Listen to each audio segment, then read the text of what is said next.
Good morning, everybody, and happy Valentine's Day. I am your friendly neighborhood Clundy, and we are playing Drops of Death. We're going to separate this into 2 episodes, because it says it should be done in like 2 hours. I think it's 2 hours. It should be 2 hours. It should be 2 hours. The premise of this game is, it's a dating sim, obviously. It's a sim, but also there's a murderer, and you know how I like my murder mysteries. So we get to solve who the murderer is, and maybe we'll fall in love with them by accident. The fun thing about this game is you can play it multiple times, because every time you play it, the murderer changes. And I love that about games. That just makes it replayable. So like, it could be any of these characters. It could be you. It could be you. It could be you. It could be you. All of them. One of them could be crazy at one point in time. And all right, let's get it started. Jackpot. Okay. Body type A. We're gonna go with she, her. Yeah, and confirm. We're in a pool. Why are we in a pool? Why a pool? Water splashes as I get into the pool. It's a chilly night out, but in here the temperature is warm and heavy with humidity, and the water is the perfect temperature. An achievement already? Swim cap. I was wearing this when the attack happened at the university pool! What do you mean? I wish my apartment had a hot tub. But that will remain a dream for the foreseeable future. At least the campus recreation center isn't too far from home. I close my eyes and float in the water. With the air so warm around me, I feel like I could just drift away. Right now, this is the sort of relaxation I need. Last week's midterms were awful, and I still have a migraine from the last-minute crunch. I really need to start studying earlier. I don't study. That's the thing I don't do.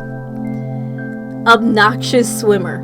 People are trying to swim here, you know! I open my eyes. 3 girls stand in the water near me.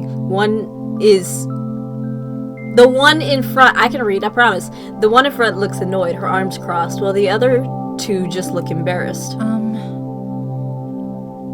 I thought she was gonna speak and I got so excited. That's okay. Are you talking to me? Who else would I be talking to? Am I in your way or something? I glance around and wave my hand at the large pool. I doubt the 3 of you need all this space. We're here to do work, and you're taking up space in the pool just to lounge about in the water. Wow, I managed to run into a swimming pool elitist. Didn't even know those existed. I'm a student here, so I have as much right to use this pool as anyone else does. One of the other swimmers grabs her arm. Come on, Kristen, let's leave her alone. She's not hurting anything. Fine. I shake my head as the 3 of them swim to the other side of the pool. That was an argument I did not expect to have today, or ever. One of the 3 girls sets down a buzzer. Then they launch into some sort of stretches. They must be competitive swimmers. My thoughts wander to a girl I knew in high school who was trying to become an Olympic swimmer but had little motivation. I wonder what she's doing nowadays. I doubt she made it to the Olympics, but you never know how people might change. Speaking of which, I need to make a change myself. Studying. From now on, I'll be on top of it. Maybe I'll talk to Edwin about getting a study group together. See you later. One of the jocks I see here at the recreation center says his goodbyes to whoever is still in the locker rooms and walks past the pool toward the front. I probably should do the same. I need to get started on my homework if I plan to turn over a new leaf, and no matter how long I delay, I'll eventually have to brave the cold air. Okay, that's true. My gaze drifts to 3 girls again as they start doing laps. Hello? A crash comes from the locker room, then a scuffling sound. And then a scream. What the? I flip upright again to get my head out of the water. The swimmers stop, looking around as if unsure of what they heard, and start swimming for the edge of the pool. What's going on? The girl who yelled at me, Kristen, gets out of the water with her fellow swimmers close behind. Someone emerges from the locker room and I look up, expecting to hear an explanation of what happened. Alright. Instead I see a figure in a... I read it correct. Instead I see a figure in a hooded coat. Okay, we got evidence! Knife. Killer's weapon was a knife. Okay. In their hand is a bloody knife. What? What? What? Kristen doesn't even have time to react. The knife plunges into her stomach. The attacker rips it free with a spray of blood. Damn, I didn't like her, but we didn't have to kill her. What? The girl who defended me shrieks as the figure advances toward her. This is a stunt, right? Some sort of show? This can't really be happening. I feel dizzy. The world wobbles around me. Everything feels hazy and unreal. Why did I pick this night to relax at the pool? Why did I decide to stay as long as I did? Why didn't I leave when that girl picked a fight with me? The options run through my mind, all the different paths I could have taken as I watched the scene with growing horror. And then it's fine. Everything's fine. The third swimmer scrambles out of the pool and tries to run. Oh. Oh, God. His knife. Flee. Let's flee. Let's run. I've got to get out of here. I stumble out the pool and sprint for the door. The floor is slippery beneath my feet. My thoughts briefly go to the gym bag back in the locker room, but there's no time for that now. Behind me I hear a scream, and then a splash. My body urges me to run faster, but I'm still dripping with water and the floor is slick. The image flashes through my mind over and over of myself slipping and falling to the floor like a victim in a horror movie until my stomach swoops like it's already happened. Holding on to what little composure I have left, I reach the door and push it open. This late at night, the place is almost completely empty. I race past the weightlifting room and glance inside, but it's empty. I force myself to slow down as I run over the floor's polished tiles, which could be as treacherous as the pool area. Large windows alongside me show it's snowing outside. Don't tell me I have to run like this. Don't tell me I have to run out there like this. It'll be just my luck to escape a killer with a knife, only to die from exposure as I run through the snow soaking wet. The thought brings a hysterical giggle to my lips and I bite it back. I force myself to keep running. I'll take my chances with the snow if I have to and pray I run into someone along the way. This hallway seems longer than it ever did before. I used to appreciate that our campus had such a nice, big recreation center. Not anymore. Behind me, the door opens and heavy footsteps follow. My heart leaps into my throat. Oh, God. The footsteps sound like they're going faster than I am. I quicken my pace to an all-out run. You weren't all-out running before? Someone must still be here. But can't they even help me? Will they even try? If I can make it to the front desk, I should have a chance. Someone should be on duty there at all times. Then again, should be doesn't always equal is. They could step out on break without leaving anyone to watch the desk. I round the corner and nearly trip as I grab the wall to steady myself. I glimpse movement in the corner of my eye. The figure is gaining on me. Down the hallway, music faintly reaches us. It must be coming from the yoga studio, but that feels almost as far away as the lobby. Help me! Help me! You heard her. I run toward the yoga room. I have to find someone, preferably a group, although I'm not sure what a group could do. The swimmer's last moments flash through my mind again. My heart is in my throat. I can barely breathe. The door is right in front of me. If I take a shortcut through here, maybe I can block it from the other side. I put on a burst of energy and throw the door open. The music comes from an old MP3 player in the corner with no one nearby. I scan the room for anything I can use. My gaze lands on a basket of thin yoga mats wrapped up in the corner. I lunge for it and slip one of the mats between the door handles. Okay. Very good, very good. I make it just in time. The door strains as the killer pounds on it. It's holding for now, but I don't intend to wait around to find out how long the mat will hold up. Just 2 more hallways to go before I reach the lobby. At last, I wrench open the sliding door that leads into the lobby. Help! Someone help, please! The guy at the front desk jumps and peers up at me. What's wrong? Oh. There. My exhaustion starts to overtake my adrenaline at last. Everything blurs as I stare at him. I can barely catch my breath, and my legs ache from running all this way. It doesn't feel real, but I know the killer is still back there. That gives me the jolt I need. At the pool, Someone... They killed... Killed? Call for help. He's already reaching for the phone, and the sight fills me with so much relief I sag and clutch the edge of the lobby desk for support. When I hear the sound of someone picking up the other end, nothing has ever sounded more beautiful.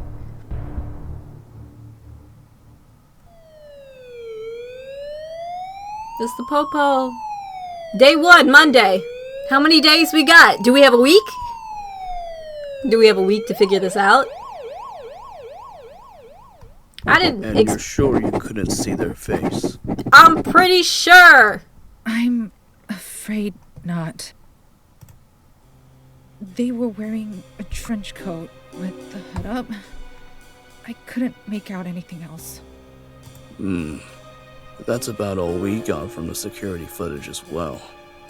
That's not what I expected your voice to sound like. There must be something, right? Something has to give them a clue about who it was. What about their hands?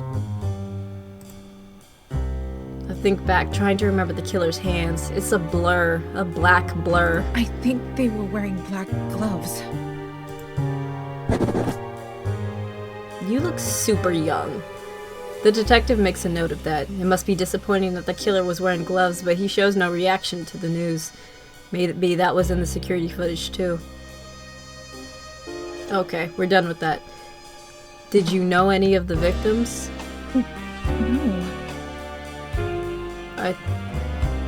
No. I think they were competitive swimmers. Did you talk to them that night?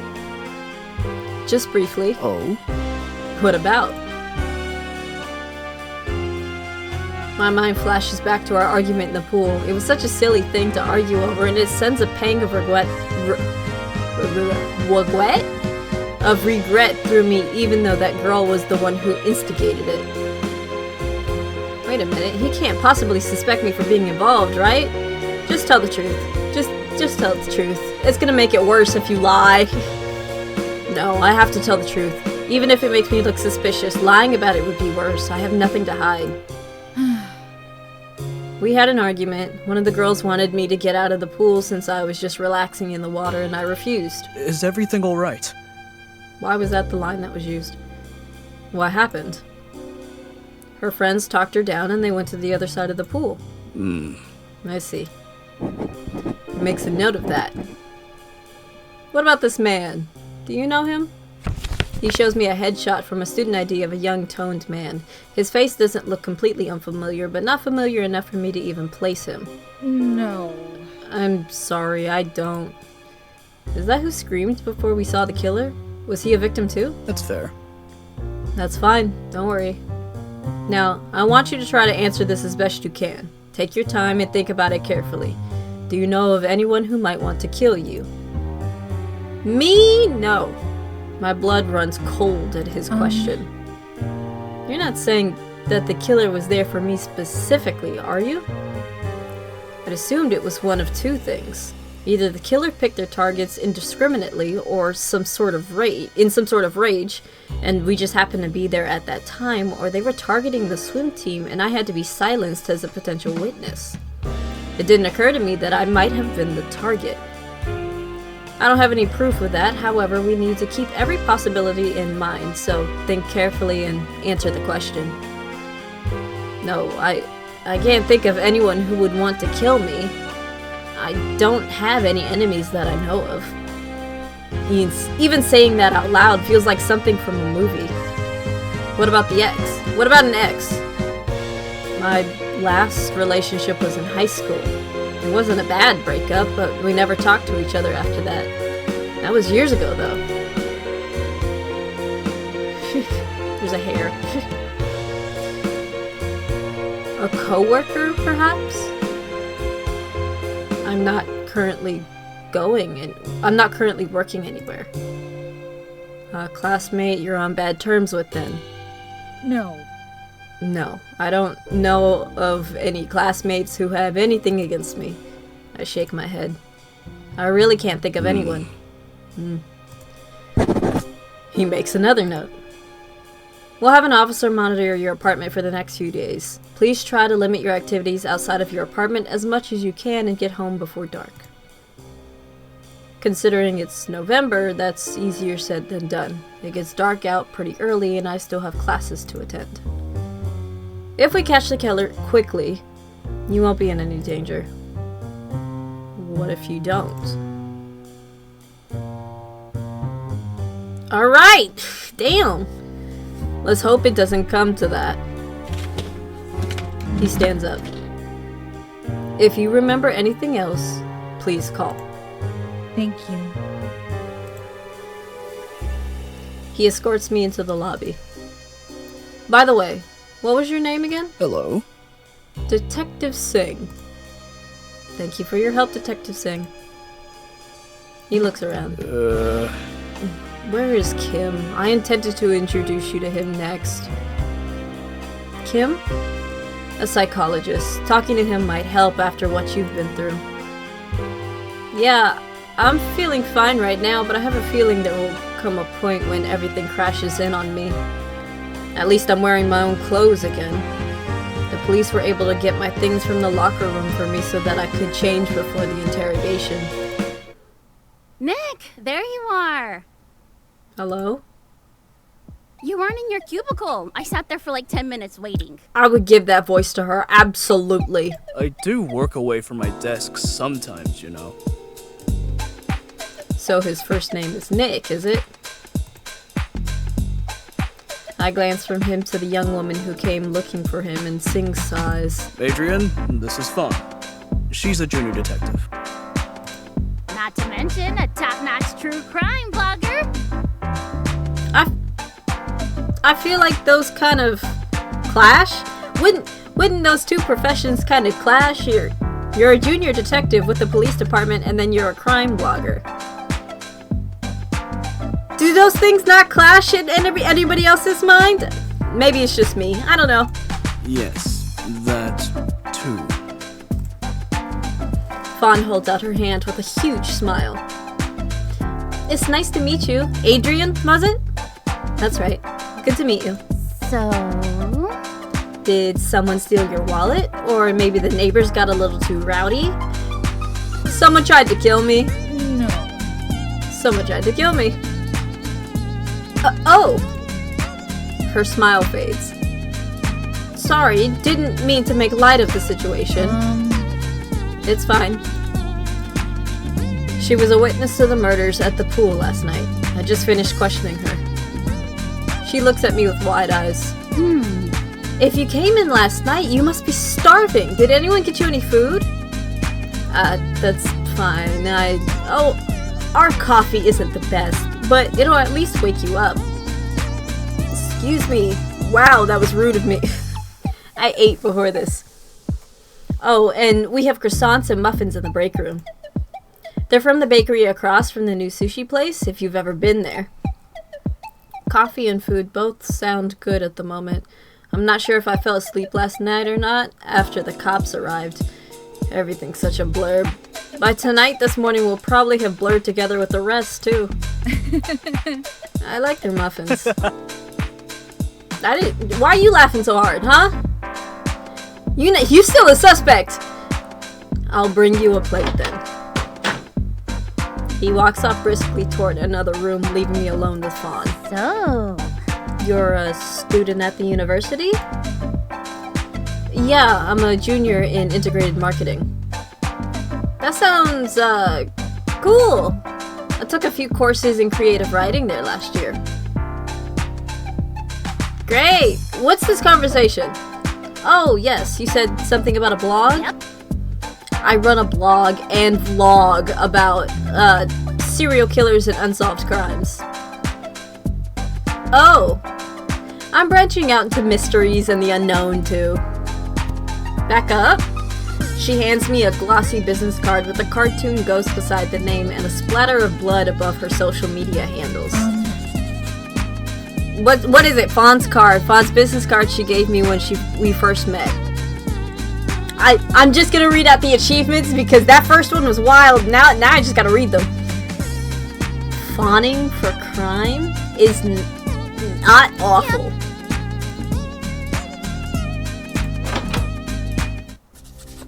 What? Okay, police station breakfast, a light breakfast courtesy of Detective Singh.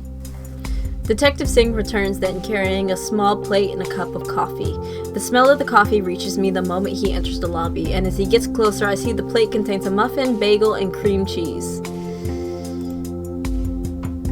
It's a lot more than I typically have for breakfast, but I can't say I'm not grateful. I accept the plate and sit down on the lobby bench. If you don't mind, I'd like to say a few more things while you eat. No! I nod and spread the cream cheese on the bagel. Biting into it, it tastes like the most delicious bagel I've ever eaten. I must have been hungrier than I thought.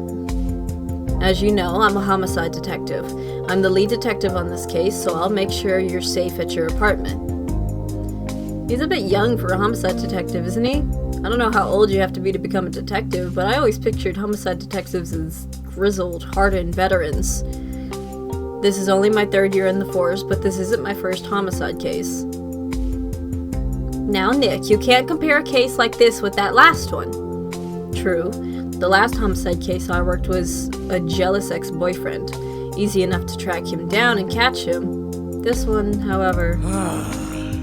4 murders in one night by a solo culprit in a public building. It's unheard of in these parts. Is this a serial killer?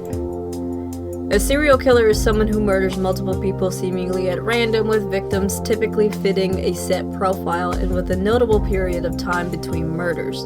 We need more evidence before declaring a case to be such. I don't know what keeps landing on my face, but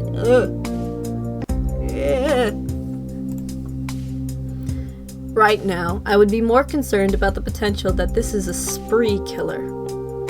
He must notice my blank look because he lifts his hand and shakes his head. I apologize. I'm sure the precise terminology doesn't matter as much if you aren't in the business. Don't be stupid. Don't put it like that, Nick. Don't put it like that, Nick. Saying you're in the business makes it sound more like you're an assassin than a homicide detective. He ignores her and continues to speak to me. Regardless of what profile best fits this criminal, it is best to be cautious. After all, even if this was an isolated incident, the culprit might see you as a loose end. Right. We'll find them, don't worry. Oh, there you are. Stylish young man. Hello. Ah, Dr. Kim. I was about to go looking for you. This is Adrian. Why is everyone young? It's a pleasure to meet you, Adrian. I'm Kim Taeyang, our resident psychologist. Hi. If you feel stressed or anxious, I'd be happy to arrange a time to meet with you. On the other hand, you don't have to. I'll get paid either way. That's fair. I respect that. Kim? No, he's right. I get it. Kidding. You don't have to. You don't have to be. You can tell me the truth.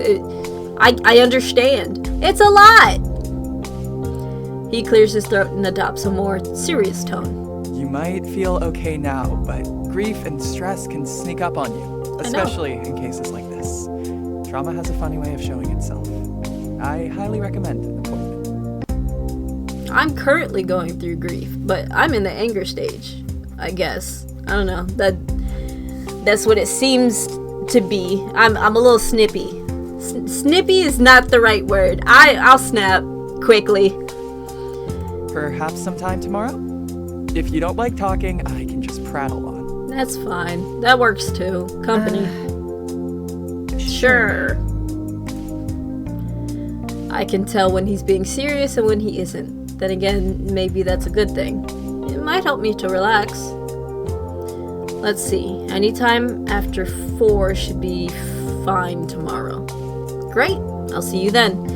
Of course, if you have any concerns, I have a few minutes right now. No. Not really. Well, there's the matter of my memories. Everything from last night just feels like a blur. This is natural. Don't worry, it's normal. Nick, how many bullets did you fire at that domestic dispute call last month? What? Huh? Our brains are hardwired to protect ourselves. When cops are in the line of fire, sometimes they recall things in perfect detail, and other times they completely mix up events. Not necessarily. I bet. That's not uncommon for someone to recall. It's not uncommon for someone to recall shooting 2 bullets but have 5 missing from their gun. You can't use me as an example when that was over a month ago. Also, the answer is 1. I fired 1 warning shot exactly as I wrote in my case report. Sure. Anyway, my point is that our brains will try to protect us from traumatizing memories. I'll keep that in mind. See you tomorrow then. Oh. Will you be heading home now, Adrian? I thought about it, but I'm not sure I want to be alone for that long. I think I'll go to class instead, try to keep my mind occupied. That's fair. Probably for the best. What happens now? We'll investigate the crime scene and look into potential suspects. For your part, all you need to do is stay safe and let us know if you remember anything. I'm not entirely sure. Right now, we haven't found any other witnesses, although we're still asking around. He starts to say something else, but then the lobby door opens and he glances over as a young woman is escorted in. Ah, there's our third. Detective Singh, Natasha Diadrio? It's late, and I am dyslexic, and I don't know how to pronounce things, and I want to pronounce it correctly. Ugh. Very good, you may go. The officer nods, and the newcomer, Natasha, approaches us with an uncertain look. I was told you need to talk to me about something. Did no one tell you the news? Well, I suppose it will have to be me then. He turns back to me. Here's my number if you need to contact me. I need to take care of something now. He hands me a card with his name and phone number on it, and then he ushers Natasha into the interrogation room. I watch, slightly uneasy, unable to help wondering if she's part of the case. See ya! So, you're leaving now? Too bad, I was hoping we could talk more. Be sure to check out my blog if you get the chance. I don't want to ask about her blog. Natasha! That girl, Natasha. Do you know who she is? Nah. Nope. So hopeful. She taps the side of her chin. She seems to be here for an interrogation, though. Maybe she's part of your case? Huh? You think so? Well, she could be here for a different case, but I'm not sure what else Nick is working on right now. I'm pretty sure your case is top priority for him. Oh, I see. When she came in, Singh mentioned something about her not having been told the news. Maybe she knew the victims. I give myself a shake. I better tongue gave up. I'd better get to class. Thanks, Fawn. It was nice meeting you. Thank you. Thanks. See you around the station sometime, and check out my blog if it catches your interest. Bye. I'll keep it in mind.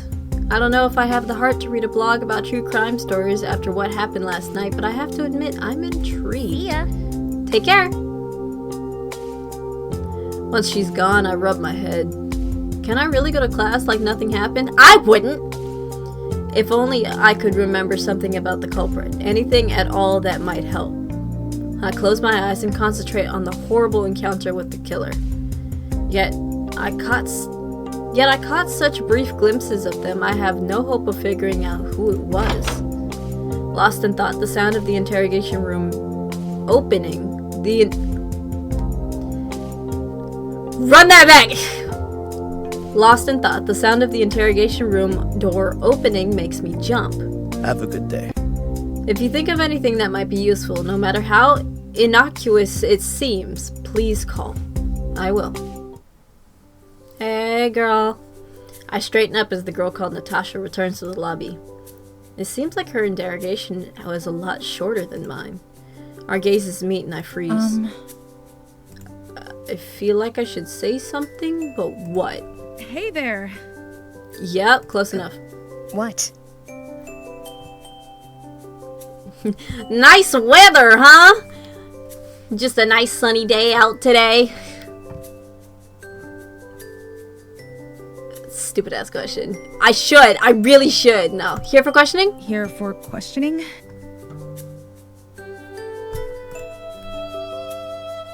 Natasha glances over her shoulder at the interrogation room and then back at me. Look! Did you want me to ask about the weather? Oh. Yeah, I guess that was pretty obvious. Looks like we have something in common then. I mean, that's why I'm here too. Natasha frowns at me and tilts her head. You. Must be the witness. From the incident last night. I am, actually. Yes. I used to practice with those girls. Nah. Oh, I'm so sorry. I should be leaving. Okay, bye. Bye, Natasha. She walks behind me and I let out a long breath. That was awkward. Now I really need to get going, too.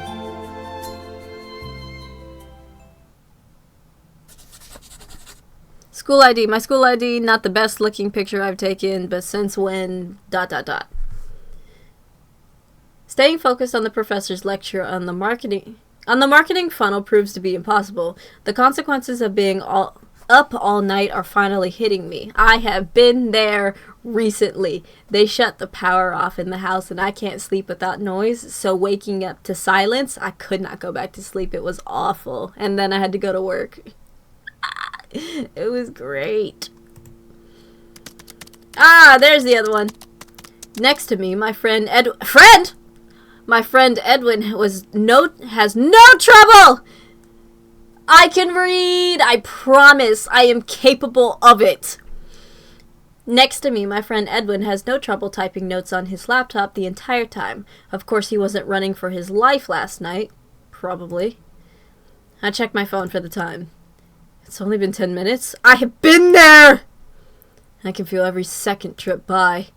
Every second. The actual murders must have been over within half a minute, yet it feels like that part lasted forever. Every second replays in my mind. The scream from the locker room, the hooded figure, the knife, the attack, blood spraying. When I think about it, it doesn't feel real. It feels like I should be able to go back and change things. Something like this can't have happened. If only I'd realized what was happening when I heard that scream. Could we have all gotten out in time? My thoughts begin spiraling out of control. The killer could walk through the door right now. Would I react? Would I be paralyzed and watch the whole situation happen all over again? Would the killer recognize me? Would they ignore the other students and go straight for me, or cut them down first? Singh thinks the killer might see me as a loose end, even if I was just at the wrong place at the wrong time. There's every chance that they'll come after me. Afraid I saw too much. Surely they wouldn't attack me in the middle of class. And yet... Alright, for our next... Teacher. Alright, for our next class, I want each of you to turn in an example of what you think a specific company's marketing funnel looks like. No copying each other's work now. That's all for today. As class finally breaks up, I look around in a daze. Fears and worries are still crowding my mind. Earth to Adrian. Earth to Adrian. I'm not here. Hey, what's with you today? Did you spend all night partying or something? I never thought you were the type. This is your friend, your good friend, and you haven't told him what's up yet? He peers directly into my eyes. His gaze seems so vibrant today. I can't help but feel like my own gaze must be the exact opposite. Hey, is everything okay? Nah, I'm dying inside. No. Not really. What? What happened? How do I tell people I witnessed a murder and was nearly killed? Like that, I guess? I know, it's weird, it's hard, and it feels like it's coming out of nowhere, but like that. Do you want to get lunch? Yes, I'm starving. I know I just ate. I'm still hungry, always. I manage a nod. Coffee cup. Edwin took me out for coffee to try and calm my nerves, but it didn't ... I'm going to read every achievement I get! It could be a clue at this point. Edwin, actually, what evidence do I have? Literally! The coffee cup is evidence! Okay. I was wearing the swim cap with the swim cap, business card, I don't have it yet. Killer's weapon was a knife, coffee cup. Okay. And I'll have more evidence. Good to know. Edwin takes me to a popular restaurant downtown. We don't go here often, but I can tell that choosing this place is his subtle way of saying, it's on me. Aw, thanks. He hasn't pressed me anymore about what happened, but it's clear he can tell something is wrong. We sit down and a waitress takes our drink order. Then Edwin looks at me. So, do you want to talk about it? I exhale slowly.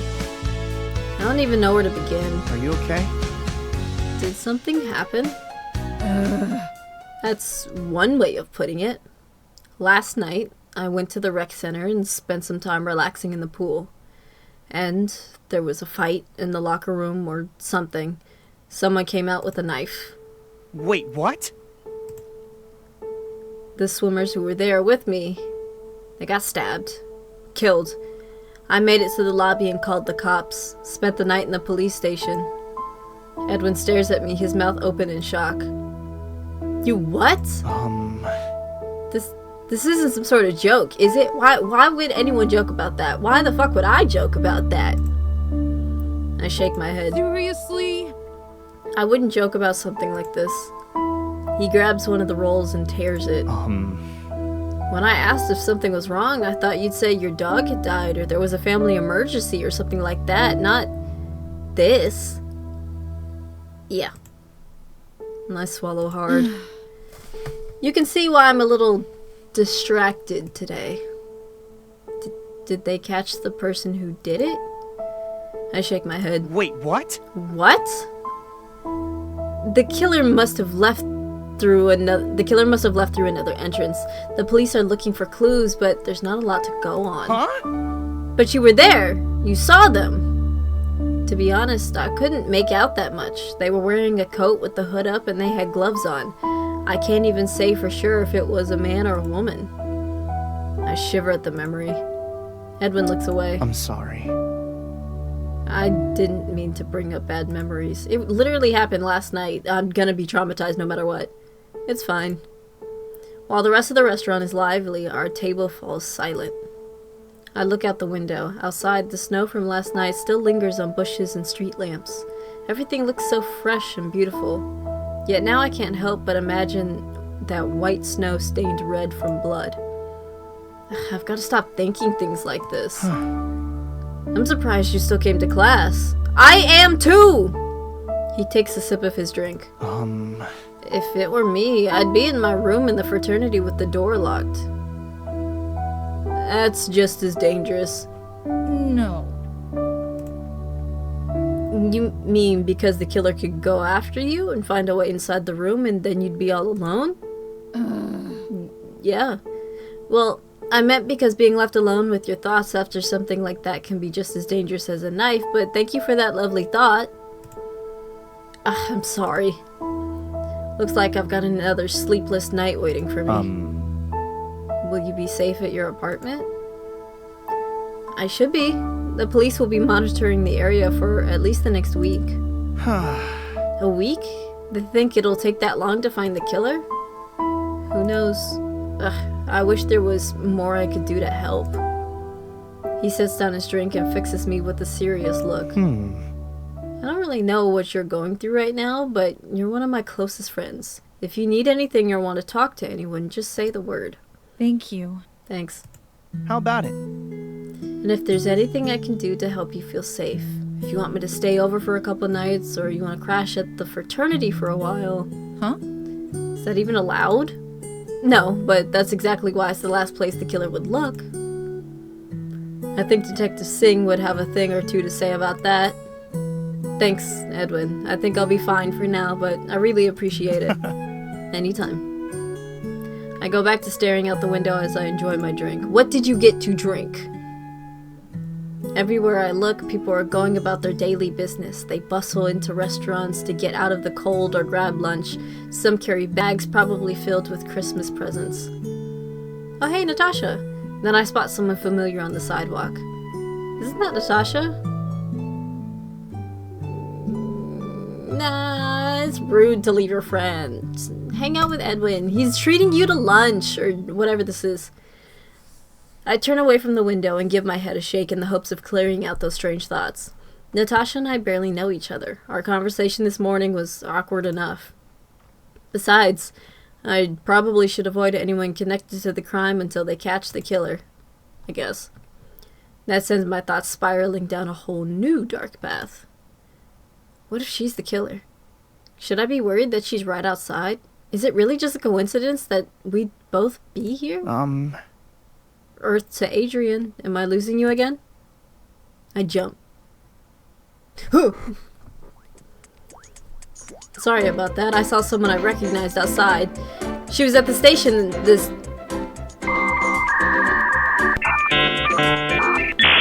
No, it's not just me, right? It's not the dyslexia hitting? She was at the station, this precinct, this morning for questioning. Yeah. An error! About the incident last night? Yeah, she knew the victims. Be careful. You should probably stay away from her for now. I nod and take another drink. Of what? Why is she here? It's probably just a coincidence. This isn't that big of an area after all. It's not too weird to run into someone from campus. I don't know. I guess so. I hope we're both just being paranoid right now. Are you sure you'll feel safe at your apartment? I'll be fine. Under his worried look, I sigh. If you want to help, you can drive me home after we eat. Just don't get so caught up worrying about me that you forget about the assignment. Me? I should be saying that about you. Please. I could do a marketing funnel in my sleep. Perfect, then you can do mine while you're napping. I will make you fail, intentionally. In your dreams. We actually could work together pretty easily if we wanted to. Restaurants probably use pretty similar marketing strategies. If we did one on a generic restaurant and then changed the names and a few details, I bet no one would have ever noticed. I still messed it up. Wow! Sneaky. How about it? What do you say? I call dibs on this place. A few minutes later, we've each worked out a marketing funnel and our food has arrived. Easy as pie, and much more boring. Maybe you'll get a job at a place that wants to differentiate their marketing plan. If I do, it won't be around here. I'm not sure what I was expecting when I came here, but it wasn't this. I nod. Edwin comes from out of state since his father is an alum. I moved here from a few cities away, but even I can agree that this isn't exactly the most happening town around. At least there's always something happening on campus. Something. My mind flashes back to the pool and I drag my thoughts away from that with difficulty, forcing myself to keep talking. Surely your fraternity has stuff going on. Stuff. That's a good word for it. We're one of the more formal fraternities, but I swear they have keg stands bi-weekly. There must be more than that. Whatever. There are the trips, I guess, going off to Europe or the Congo or Brazil. I've gone on a few trips with them, but between senior year coming up and this internship, I haven't been able to recently. Now, that's the hard life, only being able to take international vacations a couple times a year. He laughs. Alright, maybe that didn't come across quite the way I meant it. No, you fucking rich kid, it absolutely did. I'm just saying, it's not as thrilling as you might think. I have a lot more fun when we're together. Why are you blushing? I haven't decided if I'm picking you yet. Wipe that blush off your face. Wipe it off. It's not your color. Be gone, fuck! Flatterer, you must want something. What? I'm serious. We should hang out more often. I mean, maybe if I'd been with you last night. He trails off and I look away.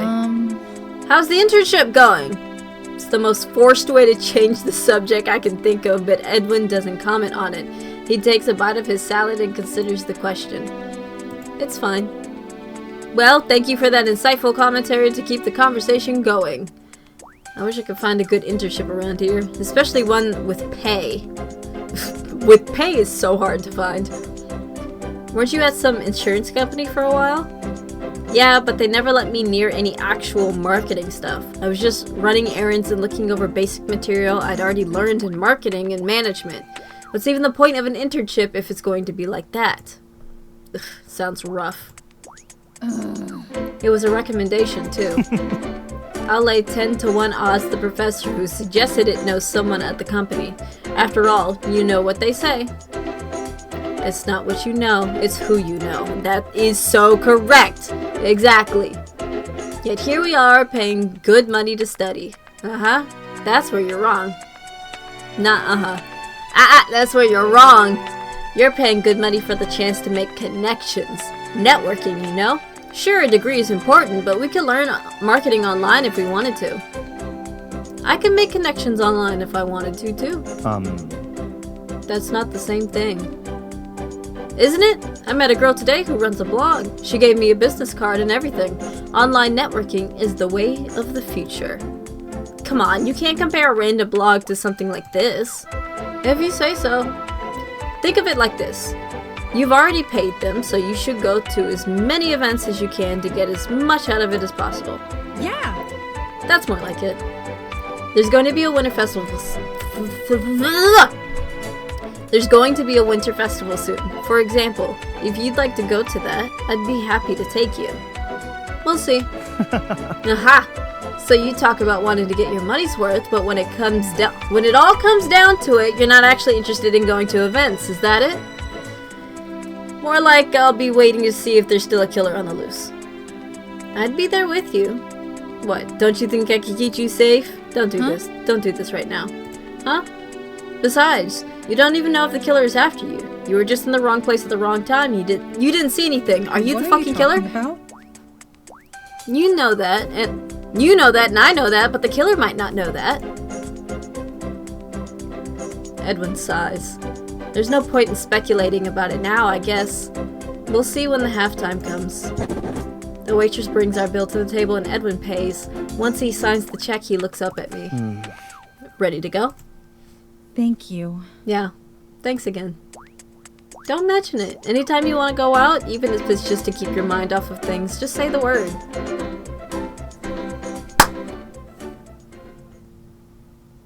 Tuesday! Damn it. I should have left. I should have left his ass. He's a talker. Edwin parks just outside my apartment building. He peers out the window at the building with a worried frown. Are you sure you'll be alright here? Come on, quit it. At this rate, you'll make me even more paranoid than I already am. Whatever. With a killer out to get you, a little paranoia might not be such a bad thing. Why are you glaring at me? You need a key to get into the building, so unless someone else let the killer in, there's nothing to worry about. And there's a chance that someone's like, oh, you're trying to get in? Nobody checks to be like, oh, do you live here? Unless you're racist. Uh-huh. And have you seen how often someone walking into a building like this helpfully holds the door open for the random stranger behind them? What did I say? Even so, there's no way they could get into my apartment without a key, so I'll be perfectly fine, as long as the killer isn't waiting in the hallway to jump out at me as I pass. Dude! He rubs his forehead. I can't believe this is happening.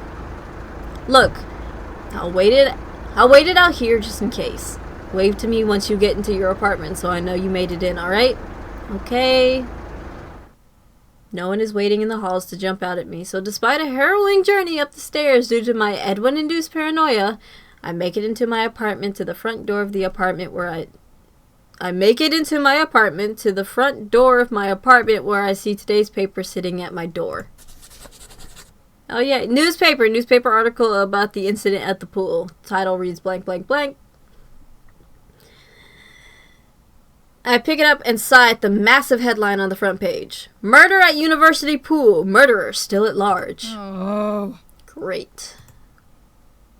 I make my way into my apartment. You got a bland-ass apartment. White? Just everywhere? Why? Why, though? How did that even happen? Just lipstick all everywhere.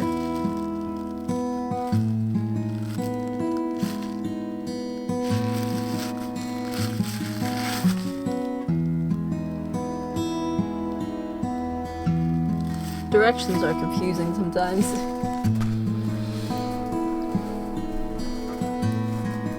You know, Edwin has a point. Like the famous quote goes, just because you're paranoid doesn't mean they aren't after you.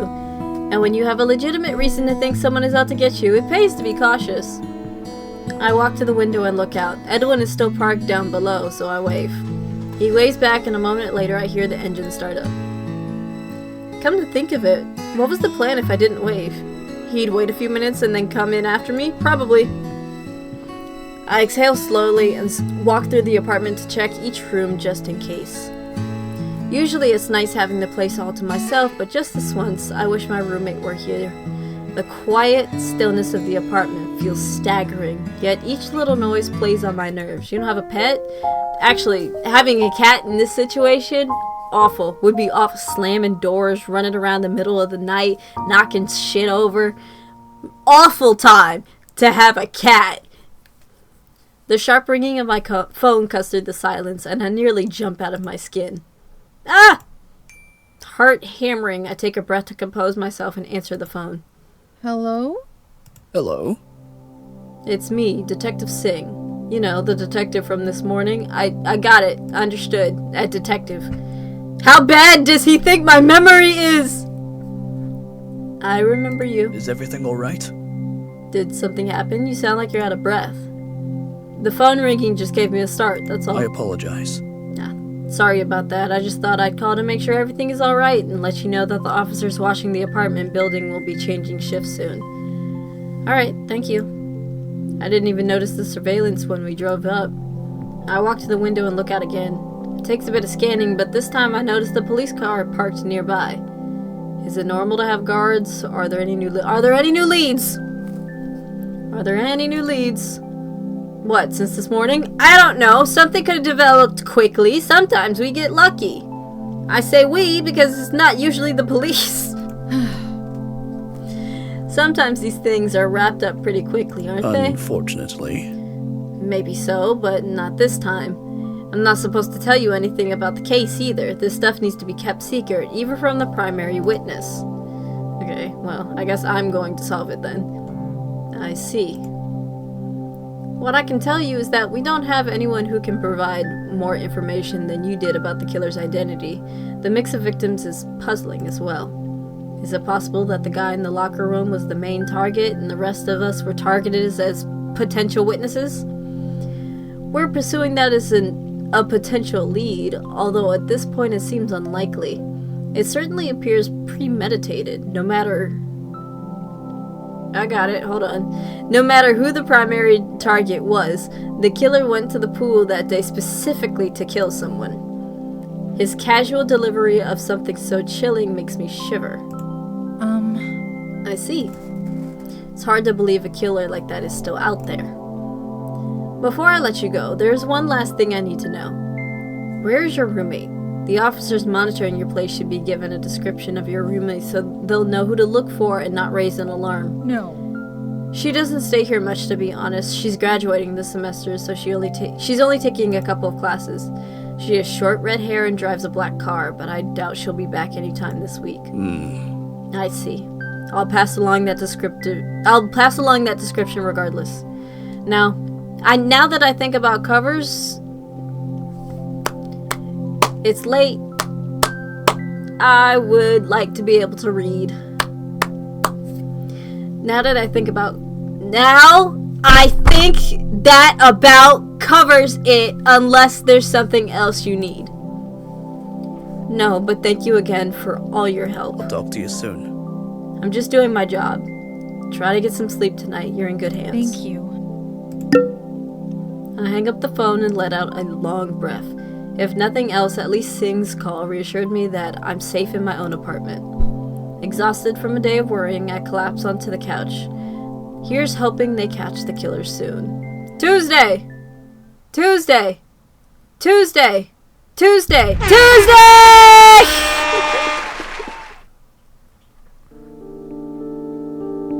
Clark, you're up. Is our last name Clark? Adrian Clark? Okay, that's not awful. That's not bad, actually. I can barely focus as our classmate walks to the front of... No, it's not us? Damn. That's not bad. I can barely focus on as our classmate walks to the front of the lecture hall and starts up his slideshow presentation on a food delivery service. Paying attention to presentations like this is difficult at the best of times, but it's especially bad today. This is the third one, and my attention has gradually slipped more and more. I wasn't paying attention at the first one, and we didn't even get to see it. Things were fine this morning when I arrived on campus. I chatted with Edwin like things were normal and even made plans for a study session with some other friends once our classes are done for today.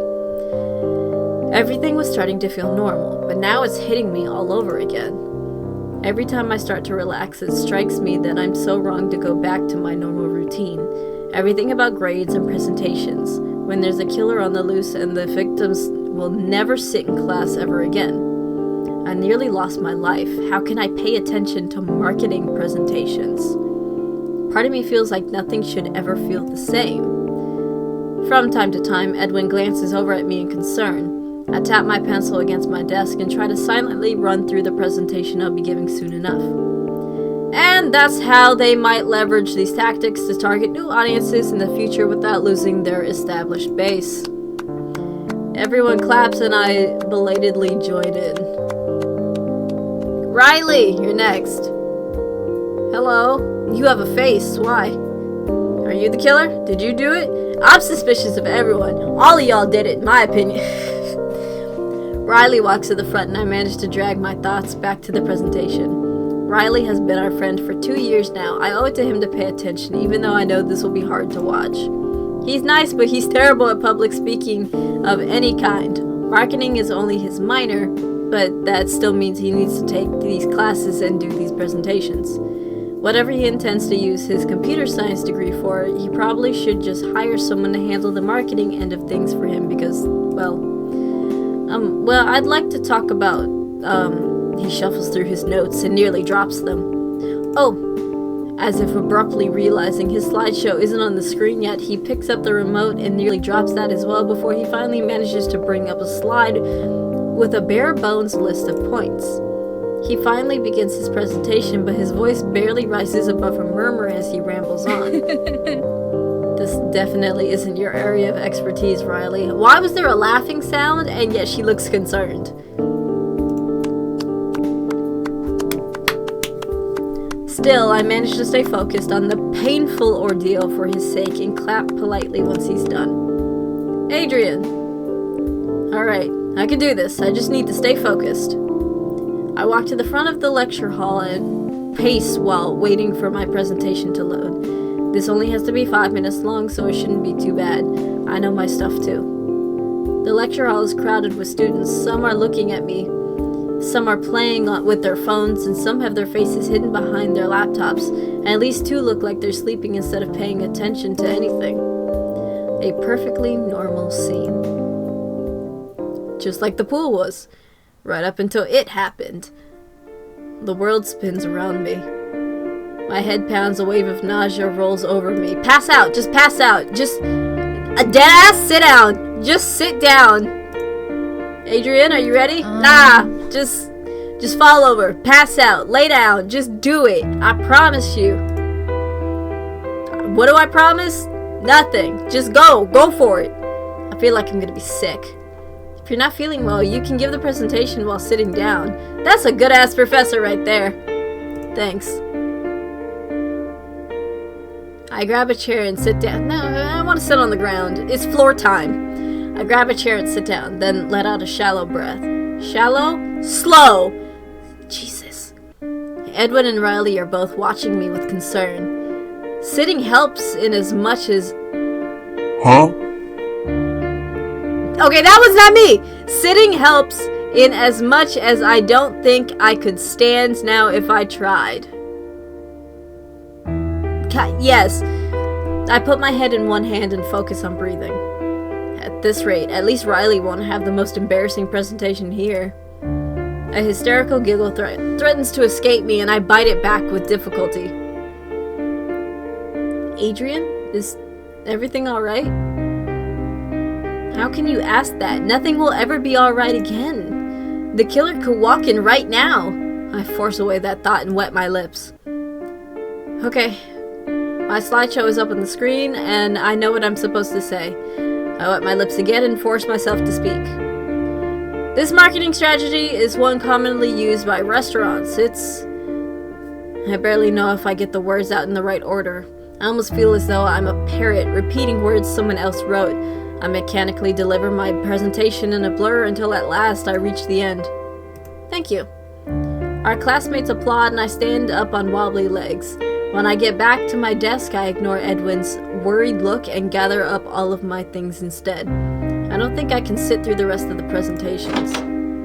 Outside the classroom, it occurs to me that I probably shouldn't go wandering around on my own in between classes.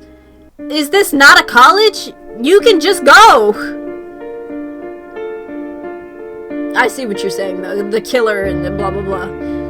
I forgot about the killer, and we just talked about, you know, seeing the blood, the killer could walk into the room, etc., etc. I sigh and close my eyes. At least it's better out here without so many people crowding me. It should be better to be surrounded.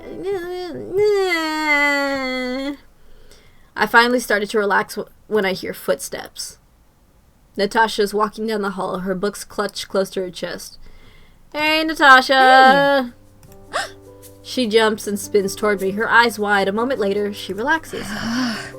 Don't do that. You nearly gave me a heart attack. Sorry. I'd probably freak out if I heard a voice out of nowhere right now, too. She's probably on edge like I am. Are you on your way to class? She nods. I thought I'd get here a little early. My class is in there.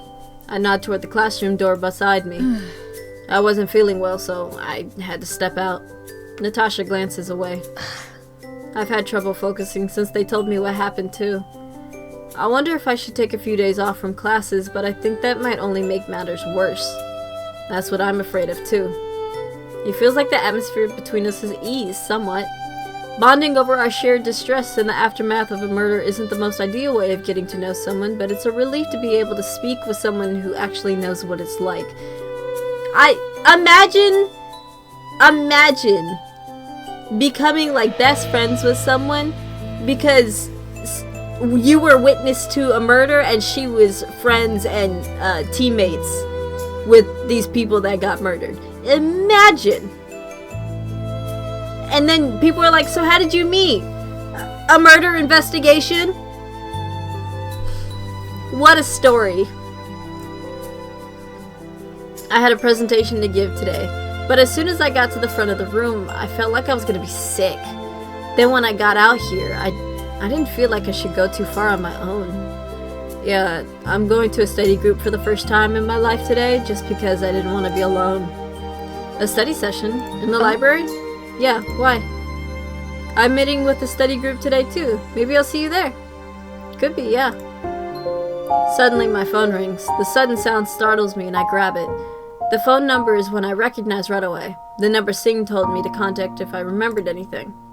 Did they catch the killer? Sorry, I need to take this. Natasha shakes her head. I'll see you around. I should be getting to class anyway. Take care of yourself. Thank you. Thanks, you too. She continues down the hallway and I watch her go for a moment before I return my attention to the phone. I answer. Hello? Hello? Adrian, this is Detective Singh. Yes, I recognize the number. Have you made progress in the case? That's what I'm hoping you'll tell me. Huh? What? Listen to me carefully. We've identified some suspects who were in the area around the time of the crime, and we'd like you to look at the lineup. Can you drop by the station? You want me to come down there? After what just happened in class, I'm not sure it's a good idea for me to drive. Are you on campus? I can send an officer to pick you up. That'd be great. Thank you. Singh and I work out where the car will pick me up, and then I wait a couple more minutes before heading there to avoid spending any more time alone than I have to. A lineup, huh? So he wants me to try to identify the killer. The thought sends a shiver through me, but it isn't as though I can refuse. I mean, you can. Good, you've arrived. Do you feel up for looking at the lineup now? Well, I want to get this over with, but I'm starting to feel sick again. I place my hand on the edge of the desk to steady myself, and Singh's eyes narrow. Is everything alright? No. You're pale. Did something happen? I'm just not feeling well today, that's all. I nearly passed out during class. Every time I think I'm okay, I remember what happened, and... Do you think eating something would help? Some crackers, perhaps? Or a soda? I'd prefer for you to be fully alert while looking at the lineup. Crackers might help. You didn't have to laugh that much. It wasn't that funny. He nods and leaves. While I wait, I sit down and clasp my hands together. Sing wanting me alert just makes me even more anxious about the lineup. I've seen police lineups in movies. They line up behind one-way glass and I have to look at them and try to identify the killer. But the killer didn't have any identifying features. Unless there's an obvious height difference in suspects, I'm not sure I'll even be able to narrow it down, let alone pick the right person. Back already, are you? Whoa, you look like you've seen a ghost. Everything all right? Nothing nearly as interesting as a ghost, I'm afraid. I'm just not feeling well. I almost passed out during class. Sympathy fills Fawn's face. Sorry. I'm sorry to hear that. I know this must be rough. Yeah, Detective Singh went to get me some crackers though, so maybe that'll help. Her eyebrows fly up. Okay, it wasn't that funny. You didn't have to laugh that much. Detective No Social Skills is getting you crackers because you aren't feeling well? Exactly what hold do you have over him? I laugh and shake my head. It wasn't that funny. You don't have to laugh that much. He wants me to see a lineup, so I need to be able to focus. Oh, now it makes sense. For a moment there, I thought he'd done something accommodating without being prompted first. Glad to hear I'm the hot topic of discussion today. Singh re-enters the lobby with a dry comment and presses a pack of crackers into my hand while he frowns at the junior detective. Be honest, you wouldn't have thought to offer the crackers if you didn't need her mind sharp. What? That's not... He cuts himself off and looks away with a frown. Oh, so it's true. Is that why you're blushing? Wipe that blush off your face. It's not your color. It's actually closer to your color than... it's a little too orange for you, maybe? Something just a little softer, maybe? I just hope it's enough. The crackers are fairly bland, with only a little salt for flavor, but eating something does make me feel a little better. Look, sometimes the ones with like very little salt hit the best at those like times where you're starving. I can't believe this. I'm not confident I'll be of any use at all. Don't worry, lineups are real easy. Have you ever had to look at one? Personally, not yet. But if you don't recognize anyone, don't sweat it. They'll catch the culprit eventually. You sound so sure. Well, of course. It's not like we have anything better to do than solve a murder case. Trust me, we're not fighting over processing the DUI tickets. Singh coughs loudly, eyebrows raised. We all have to do the grunt work, you know. Don't think you can pawn off your responsibilities by getting attached to this case. Fawn pouts and lifts her hands in an exasperated gesture. See ya! Back to work I go, then. Adrian, are you ready to get this over with? Anxiety flutters through my stomach again, but I'm not ready. I'm as ready as I'll ever be. Yeah, let's go.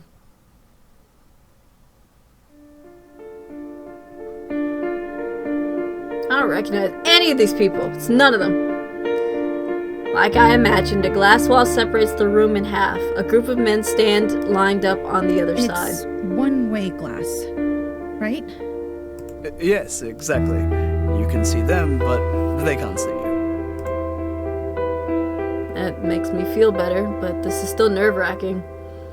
I can't tell anything about them at all. A couple of the guys are way too burly and another's too slight. It looks like he might snap in half during a fight. I'm able to cross them off the list. The rest, though... There's 4 people! That's about all I can tell. Alright, thank you for cooperating. If you do remember anything else... You'll be the first to know.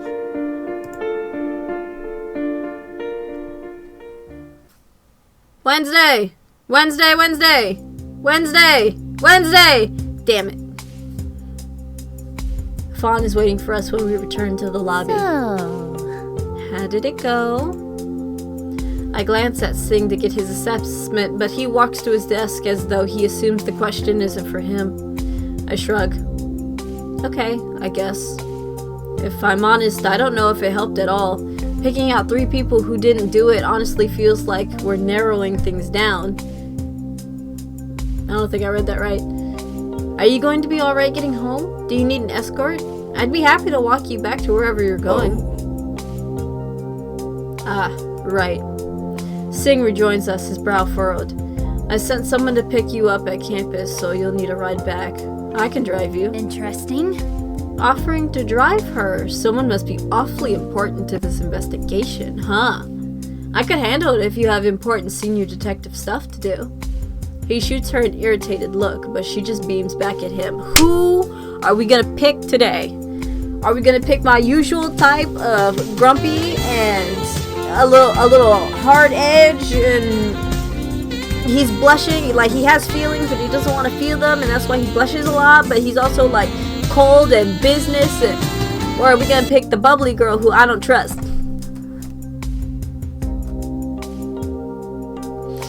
I immediately answered that question, didn't I?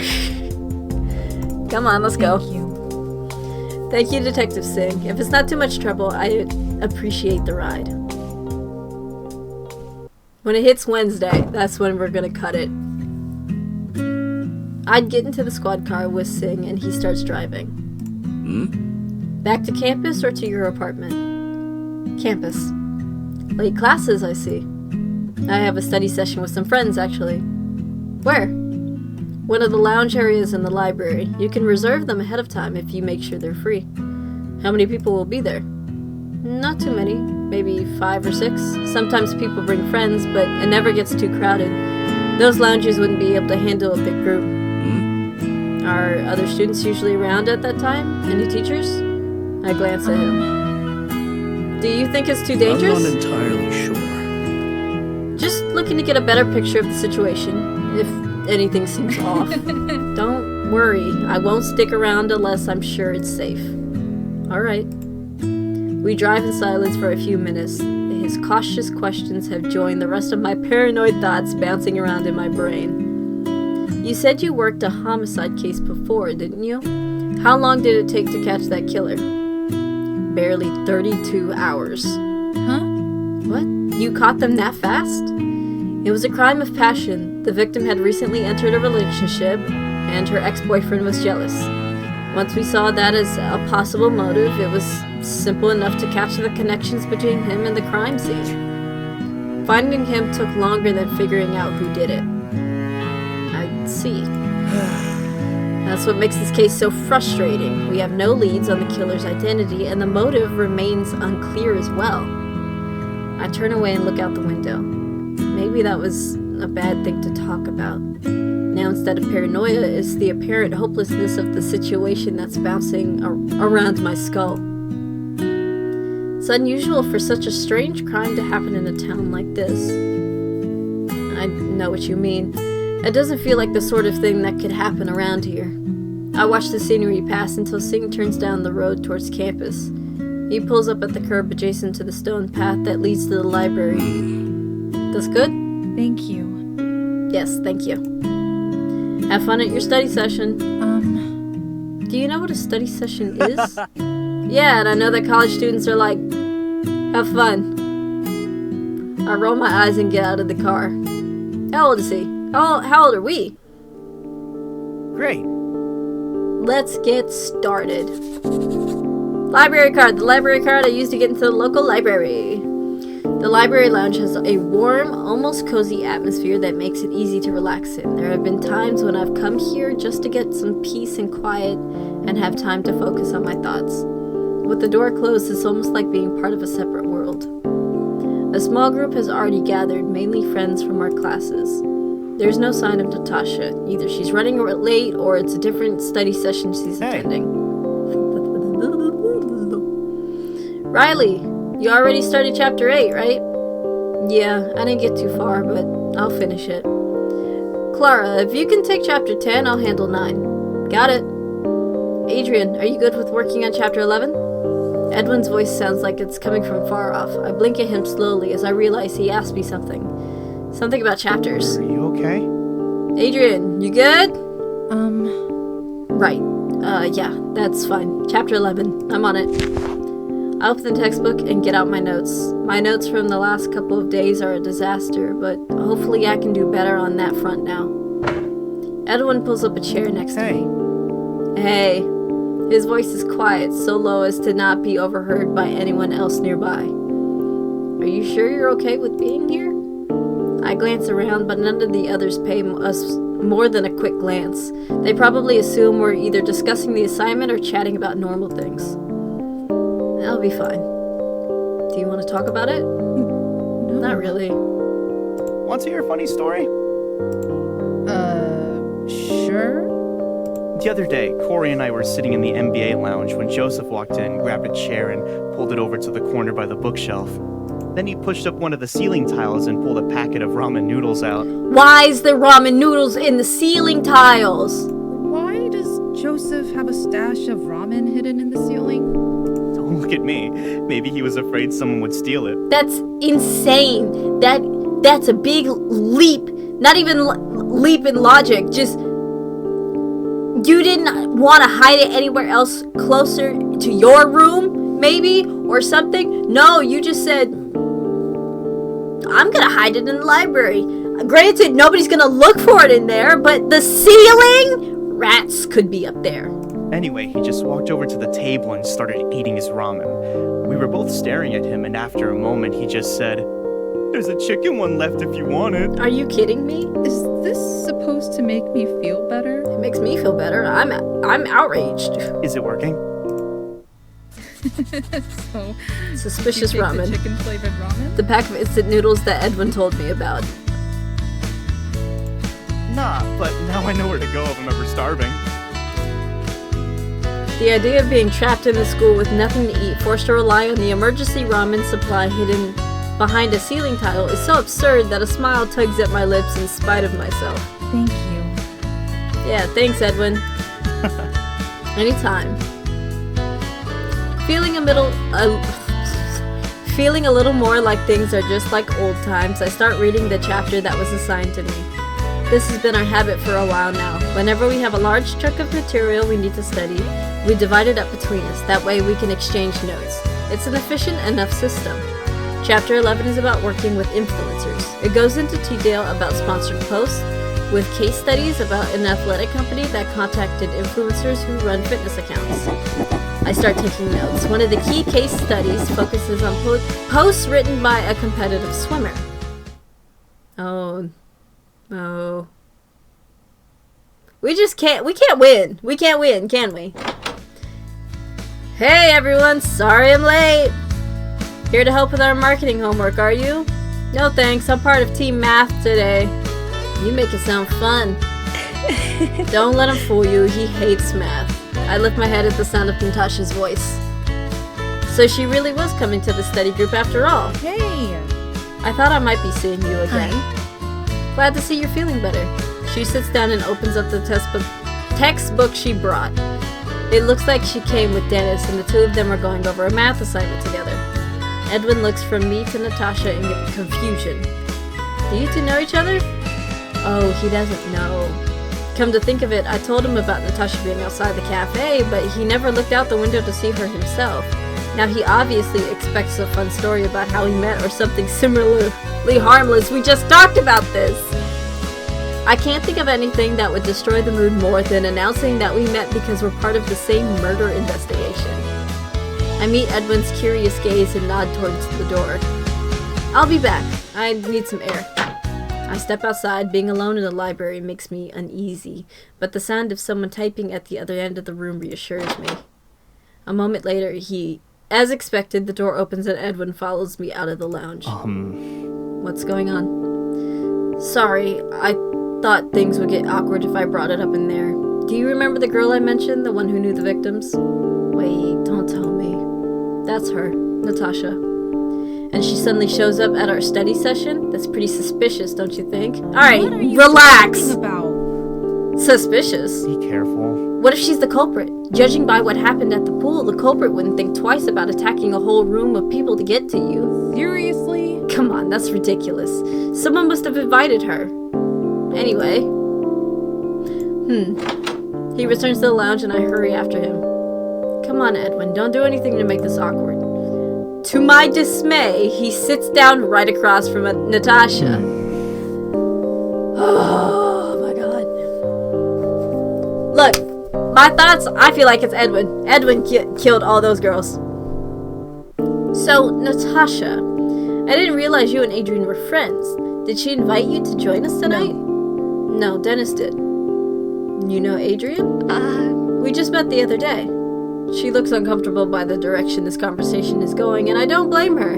I don't want to talk about what happened at the pool. Whatever. It's a funny coincidence. I mean, that Dennis would invite you to our study session for the first time so soon after you and Adrian met. You need to relax. Yeah, who'd have guessed? Considering everything that happened, I thought it would be good for Natasha to get her mind off of things. Everything that happened? What do you mean? Do people not know about the murders? It was literally in the newspaper. Natasha looks down at her textbook as though trying to block the rest of the world out. I clear my throat. Hey! Aren't we supposed to be studying? I clap my hands together. Come on, let's get back to it. Dang, Adrian, when did you become such a stickler? Since I saw my grade on your last exam. Since I saw my grade on our last exam. That sends a ripple of laughter through the group and everyone returns to their work. Natasha catches my gaze and gives me a slight nod. I nod back and then return to studying, reading my chapter of the textbook, skipping over the swimmer case study.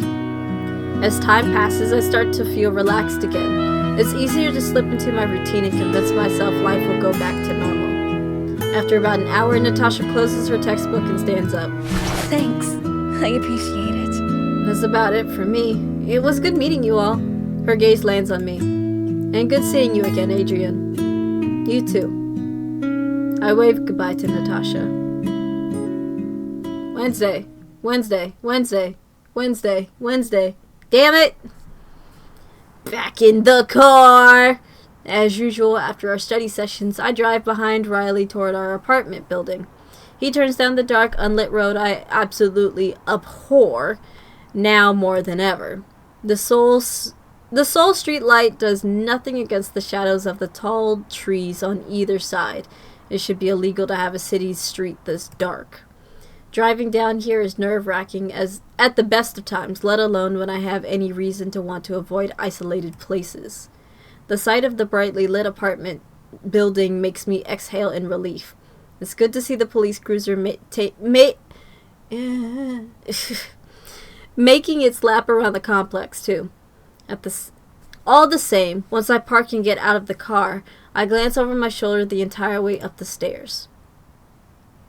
Home sweet home. I can't lock the door fast enough. And then I turn around, the hair on the back of my neck stands on end. Why? Something is wrong. What? It's hard to put my finger on exactly what it is, but something is wrong. What is it? Don't panic. Panic! Don't panic. Panic! Start panicking! Run! I grab the edge of the couch for support and take deep breaths. Each breath seems to restore some clarity. First, it doesn't seem like anyone is here. I'm in no immediate danger. Okay, that's good. Another breath. I need to stay calm and figure out what it is. After one more breath, I'm able to look around the apartment without panicking. That book wasn't there where I left it this morning. It's been moved slightly to the side. That drawer wasn't open when I left either. The more I look, the more I see tiny signs here and there that someone was in my apartment. Okay, you have a roommate who may not stay here often, but you have a roommate. All of them together add up to a sense of wrongness that struck me the moment I walked in, even though each on its own seems insignificant. There's a roaring sound in my ears. Someone was in here while I was gone. You have a roommate! At least this clears Natasha. No, wait. I haven't been home all day. I don't know this happened during the study session. It could have been any time during the day. I brace myself and then check each room, with an umbrella in one hand in case I need a weapon. Does it have a sharp end? No one is here. Nothing is disturbed outside of the living room either. That's a relief, but it doesn't fix the problem. I grab my phone and dial my roommate's number, but a cheerful answering service message tells me that she's on vacation and therefore might take a while to respond to calls. Oh, so she's on vacation. That's a problem. I take back everything. You need to start panicking. It wouldn't be like her to return early without telling me and then disappear again either. I grit my teeth and squeeze my eyes shut. I can't deal with this alone. I need to tell someone. No. We don't have Natasha's phone number. Damn it. I'm not calling Edwin. I'm not calling Edwin. Are you kidding me? Number one, my absolute, I'm putting it down as a theory, is that Edwin is the killer. I don't know what for, but I think he's the killer. I find the number Singh told me to call if anything came up and dial it as fast as I can. It rings 3 times and then he answers. Hello? This is Adrian. Immediately his voice is sharp and alert. Is everything alright? What happened? I just got back to my apartment and I think someone was in here. It's nothing obvious, but things are out of place. Could it be your roommate? No, she's still away. Alright, I'll get in touch with the officer patrolling the area to see if they saw anything that could be of use. There's always a chance the culprit slipped through in between patrols, though. Of course, we can't overlook the possibility that this was an unrelated incident. True. That would be pretty terrible luck, though. It would, but it's not impossible. Moving on, did you lock your door before you left this morning? I think so, but any sign of forced entry? No. Not that I noticed. Listen to me carefully. You should talk to your building manager about changing the lock on your door. Even if you forgot, it's better to take precautions. Alright, I will. I'll be in touch if I learn anything on my end. Thank you. Fortunately, the building manager is agreeable to my request to change the lock on my apartment door and waits with me until the task is done. It seems the police filled her in on the basic situation because of the cars monitoring the building. The work on my door finishes up just as a visitor arrives. Who is it? Am I Oh, hey! interrupting? Did you? Please. Come in. Thank you. He glances after the department working man. He glances after the departing workman before shutting the door. I check to make sure the new lock is fastened. Sorry about that. I was just getting the lock changed. Please, sit down. Kim flips open his notebook and sits down next to me on the couch. How was Next to your me? day? Fine. Yeah. It's fine. Just fine. Comparatively, yes. Fair point. He makes a note and then looks up at me So, again. what's going on? You're a marketing student, correct? How do you like that? It's fine. What are your classes like? They're fine. Right now, we're doing deep dives into the marketing funnel and how to develop marketing strategies for corporations based on their growth and audience. And you enjoy it? Sure, you like psychology, don't you? He smiles. Sure. He writes something else on his notepad. I find the urge to try to see what he's written about me so far. What do you think? What do you think of the business department? Is he creating a psych profile for me or something? Some students have an attitude problem. I fit right in. I've seen no evidence that anyone has an attitude problem. You fit in. It seems fine. I fit right in. There's a vocal few who look at everything like a competition, but I appreciate being around dedicated people.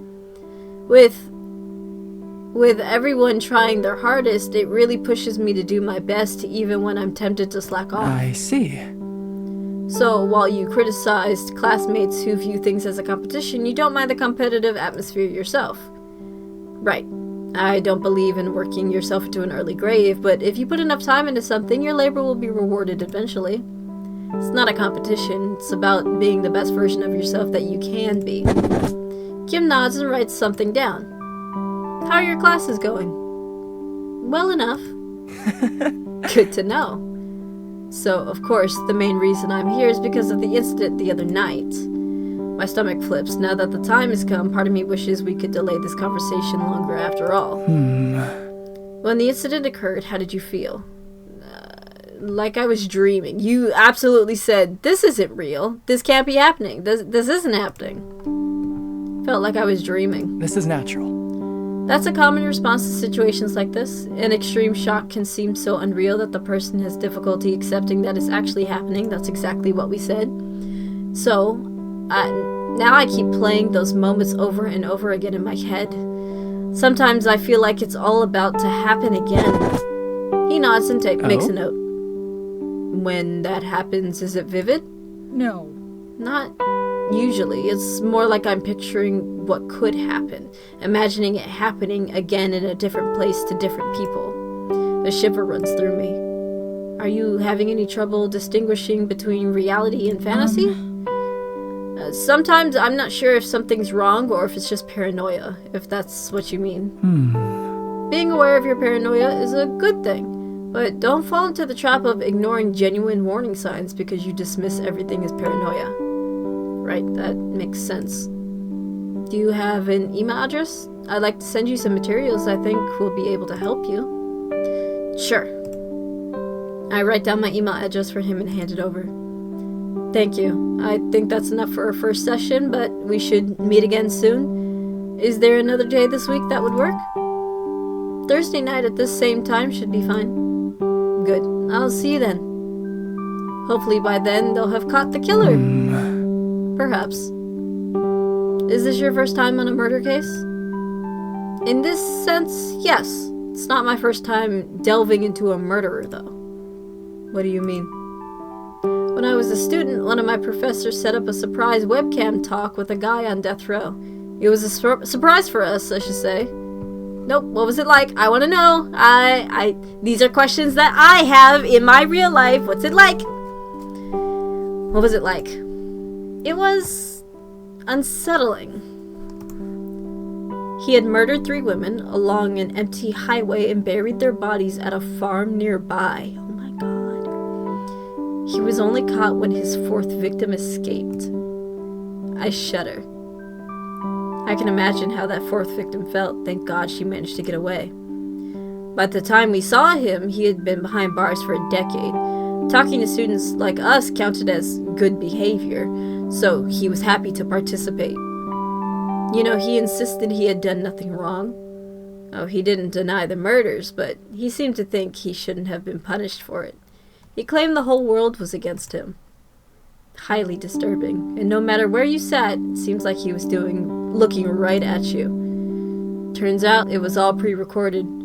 Our professor's idea of a trick, or perhaps an experiment. What, it was fake? Was the guy even a real serial killer? I'm afraid not.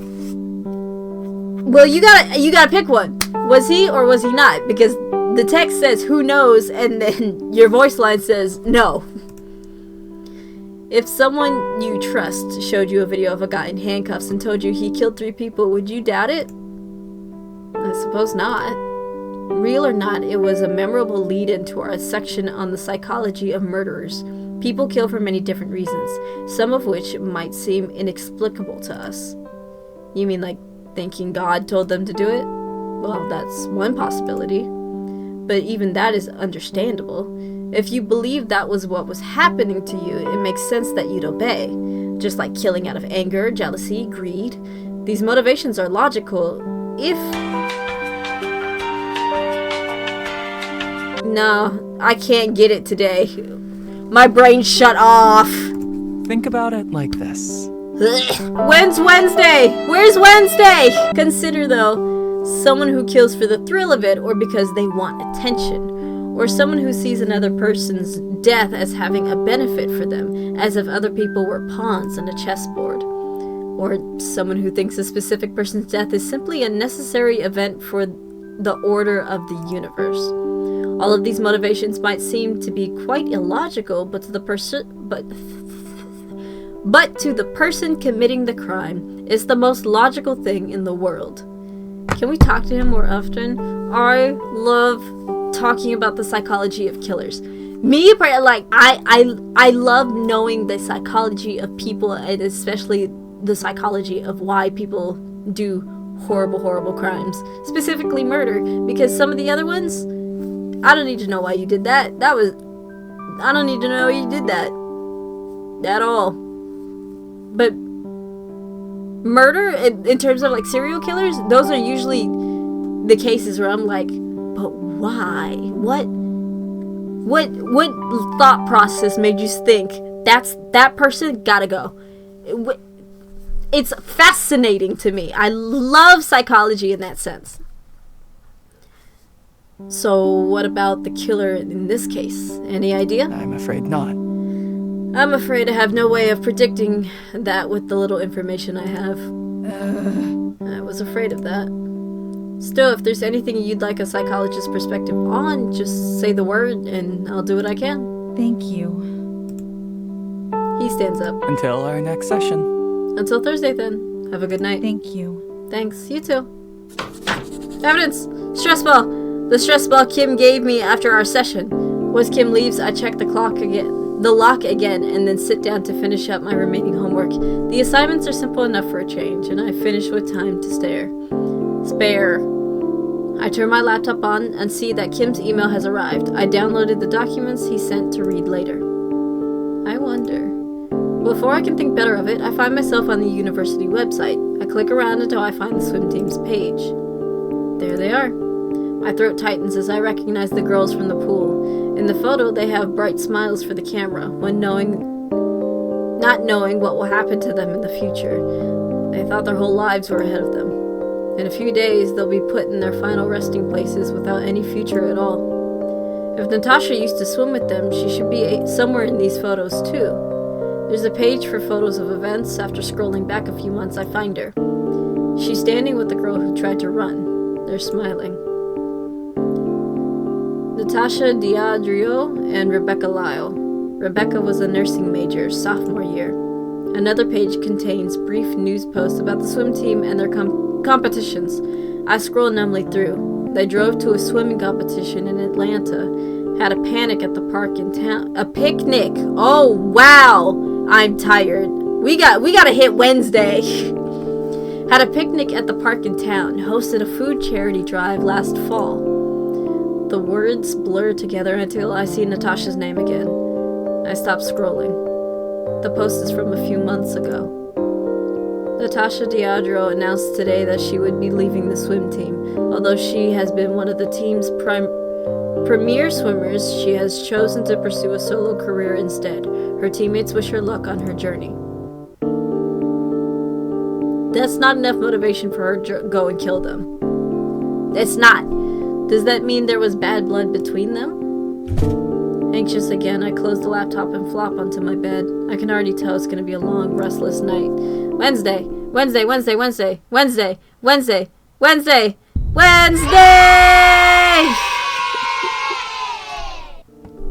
It's going to open. There's going to be text. Doesn't matter.